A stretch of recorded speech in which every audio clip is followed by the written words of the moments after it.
Hey there, it's Kelly from Kelly's Astrology here.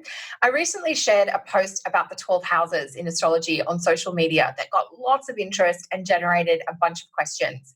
So I wanted to run through the basic overview of the topics associated with the 12 houses in astrology.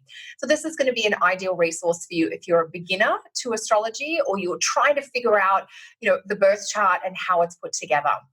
The 12 houses form the backbone or the framework of your birth chart.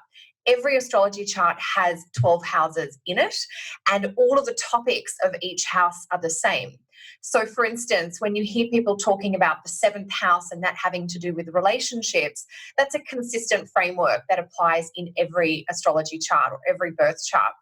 However, what you do is you start to layer in the different zodiac signs and the different planets that influence and interact with that seventh house of relationships for you personally. And that's where you start to get the juicy individual interpretive insights that is available through understanding your birth chart. Today, we're going to start at the very beginning, though, and just look at that framework of the 12 houses themselves. So first up, I want to share a resource on the screen, which is a visual diagram of the 12 houses. And this is a resource that you can download free off my website. And it's a picture, if you like, of the 12 houses, where they're located in the chart. So anytime you look at a zodiac birth chart, you will see the first house over here on the left-hand side, just below what looks like the horizontal line. In every astrology chart, the seventh house is over here on the right-hand side of the chart as you look at it, which does actually correlate to the western part of the sky.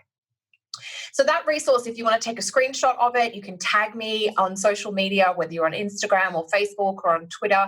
Feel free to do that. I'm going to show you now where you can get that resource on my website. So if you jump on... Actually, no, we won't do that now. What I want to do is bring you onto my Instagram page. Here you go. This is the post where I shared the info about the 12 houses that generated a bunch of questions. And I'm actually going to run through some of those questions in the video today. But what I would like to do is bring you into where you can find this resource on my website. So let's do that. I just need to tell the recording program what we're doing. Okie dokie. So here you go. So here's my website, Kelly's Astrology. Here's the resource. You come onto the home page. This is what you'll see. Perhaps there we go. So that's my homepage, kellysastrology.com.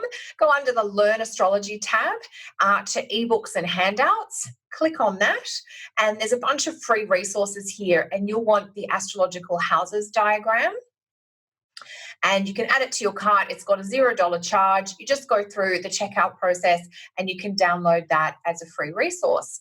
So let's keep that on the screen as we go. I'm just going to switch back to the slightly cleaner version, and I'll make it a little bit bigger for us now that we've got the gist of it.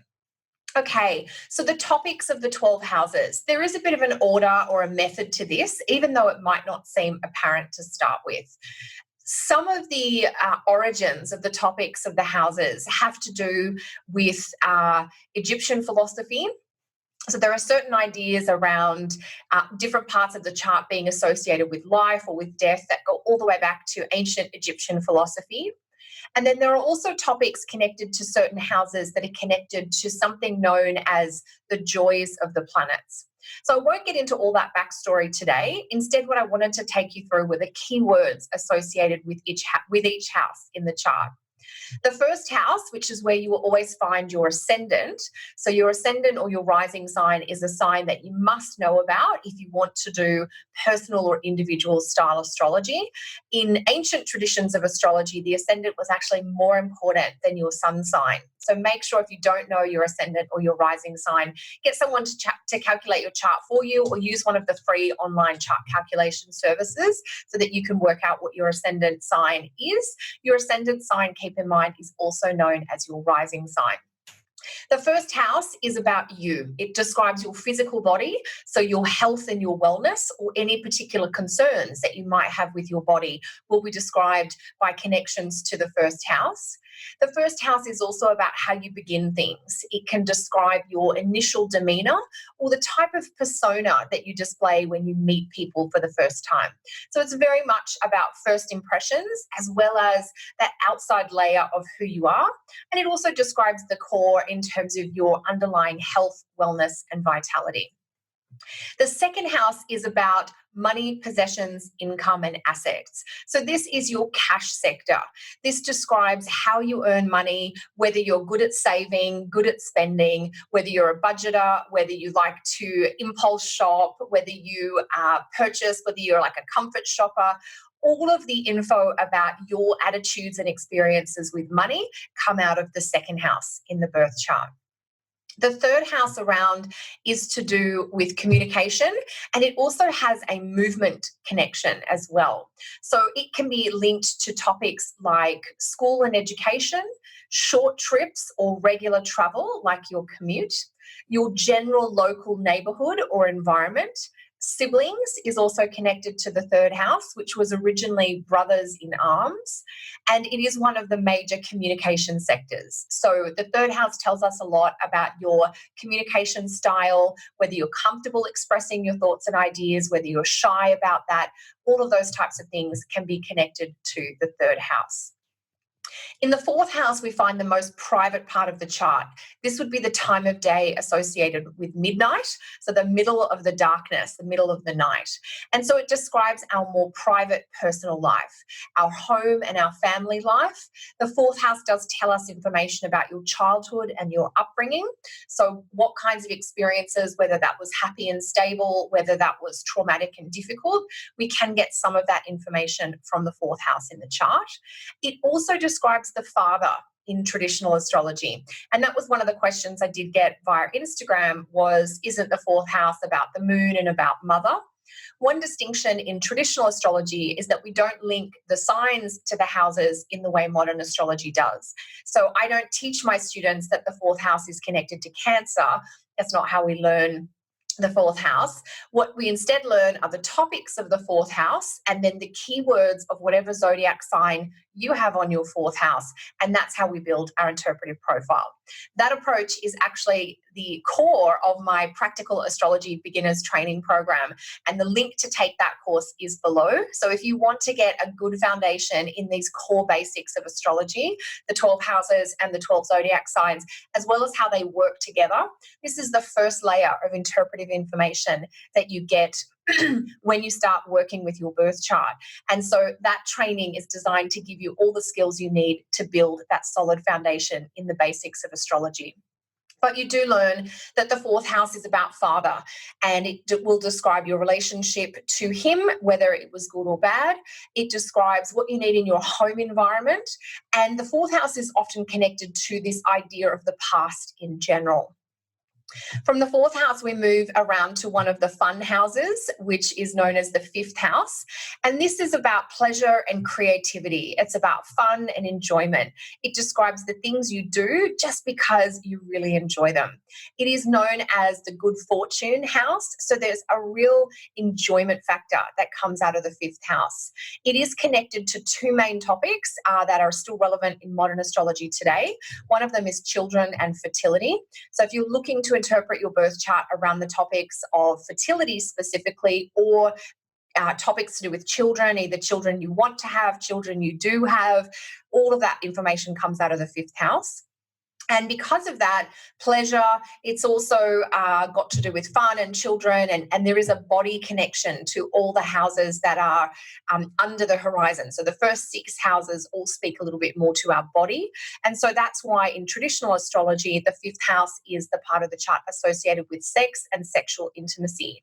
That's another question I got via Instagram. People were like, isn't sex supposed to be an 8th house thing? In traditional astrology, it is actually a 5th house topic.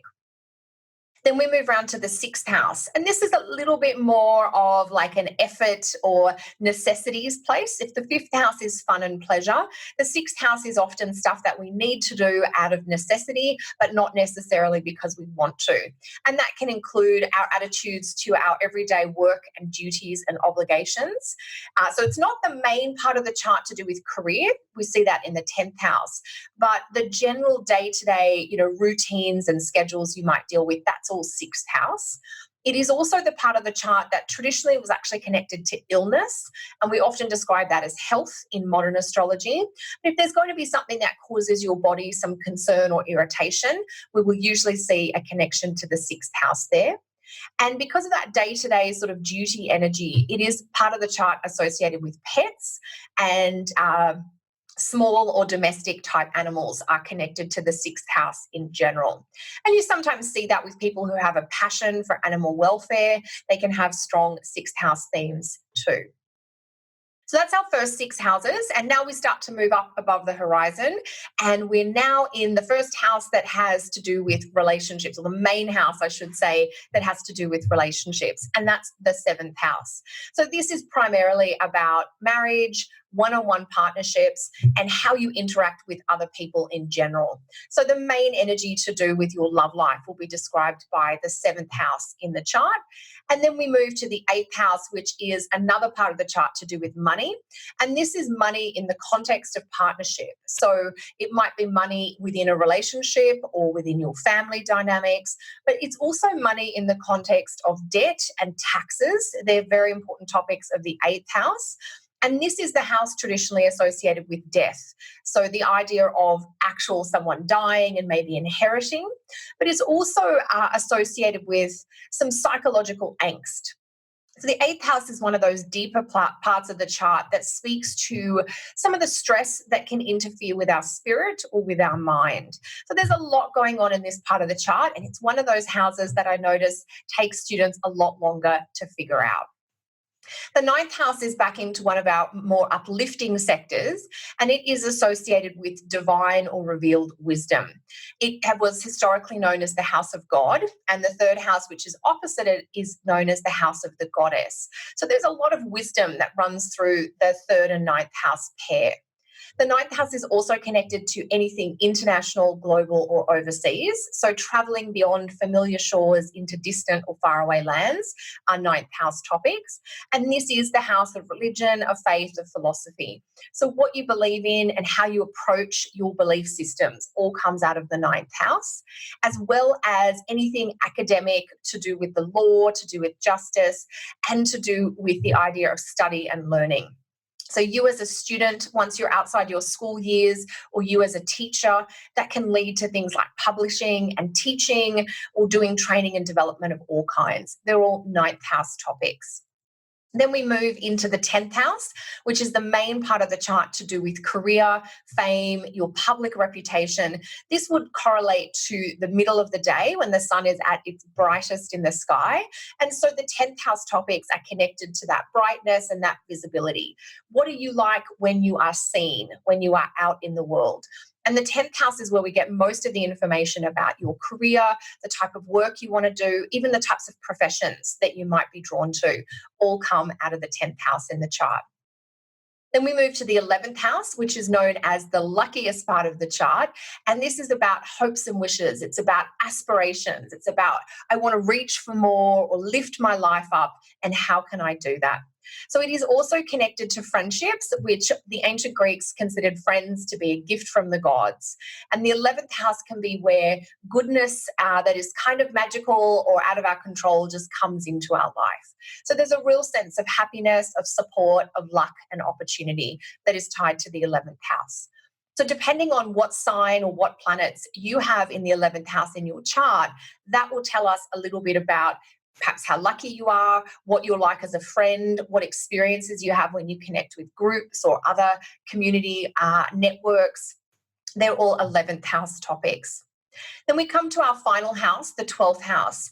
And this is a house that is associated with the hermit type energy. It's about stepping away from your normal routines or schedules. So there's an isolation component where you might retreat voluntarily, or you might need to take time away to recuperate either physically or mentally. There's a lot of kind of uh, so it's always hard to find words with the 12th house. I mean, the unconscious is sort of a simplified way of describing what's in the 12th house, but it speaks to those things that are inside us that we're not always clear or conscious about. So it can be a feeling or a sensation or a half-formed memory that might be stirring us up and causing us a little bit of anxiety or being unsettled. I'm not saying the 12th house is a bad house, but it is associated with topics that are a little bit more stressful or difficult to deal with. We do see a lot of people working in service type industries or working in spiritual or even mental health industries when they have strong 12th house factors. So there are some basic topics of the 12 houses for you. I always say to students, learning about something like the 12 houses in astrology, you will continue to improve and expand your understanding of the 12 houses as you study astrology. This keyword guide is just a template to get you started, to give you the basic framework of how the houses operate and the keywords associated with them. That will help you build some very simple keyword interpretations of your personal birth chart, which is the first step to reading a birth chart itself. So if you like this video, please do subscribe to my channel via the button below. If you're interested in more on beginner level astrology, I'm including the link for my practical astrology beginner training below in the show notes. So I hope you'll join us. I've had hundreds of students take that training and really develop a solid foundation. Even if you've studied astrology before, you may still have some gaps in your knowledge. The amount of students who've taken courses elsewhere and come back and taken this program, really, the feedback that I get is that they've just learned so much more and they feel much more confident about approaching a birth chart in terms of making interpretations. So if you want to build your skills, I hope you'll join me in my practical astrology beginners training, which you can start today via the link below. All right. Thanks for watching, and I'll see you in the next video soon.